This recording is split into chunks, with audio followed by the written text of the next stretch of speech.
क्या सच हुई रामायण की भविष्यवाणी? क्या लौट आए हैं काक भुशुंडी? किसे मिले काक भुशुंडी के दर्शन? पापा, पापा, पापा आएगा। दोस्तों, देखा आपने किस तरह एक कौवा इंसानों की तरह बोल रहा है।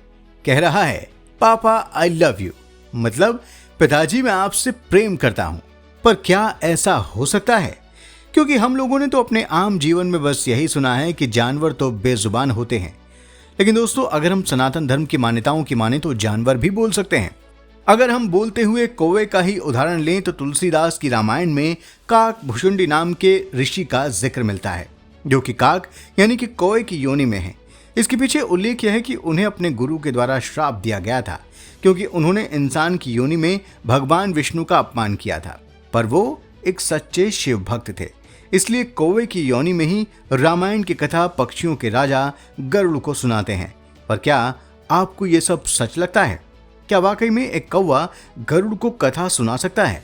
इसके लिए हमें जरा सनातन धर्म के ज्ञान के सागर में डुबकी लगानी होगी। हमें ये समझना होगा कि सनातन धर्म अगले जन्म की मान्यता में विश्वास रखता है। हमारी मान्यताओं के अनुसार ईश्वर की भक्ति के लिए योनि मायने नहीं रखती, बल्कि सच्चे भक्त हर योनि में प्रभु की महानता को याद रखते हैं, फिर चाहे वो कौवे की हो या फिर हाथी की। वैसे भी श्री कृष्ण ने गीता में कहा है कि शरीर तो नश्वर है, परंतु आत्मा अजर अमर है। शायद यही कारण हो सकता है कि काक भुशुंडी जैसे महान प्रभु के भक्त अपनी चेतना को कौवे की योनि में भी पहचान सकते थे। अच्छा, एक और बात हम आपको बताते हैं। आपने कभी मल्टीवर्स थ्योरी के बारे में पढ़ा है?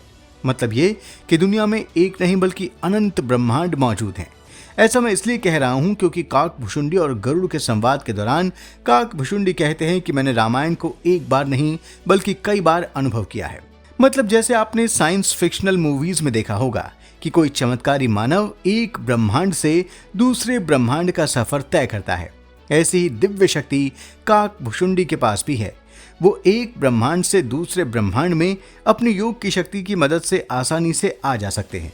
क्या आपको पता है कि इन ब्रह्मांडों को बनाने वाले कोई और नहीं बल्कि महाविष्णु ही हैं। महाविष्णु जब क्षीर सागर में सोते हैं तो उनकी श्वास से अनेक ब्रह्मांड उत्पन्न होते हैं और हर एक ब्रह्मांड का एक ब्रह्मा होता है।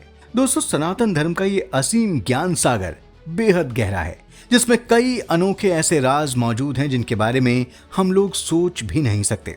हमारी टीम का प्रयास भी केवल ये है कि हम सनातन धर्म के रहस्यों को आसान व सरल शब्दों में लोगों के सामने ला सकें।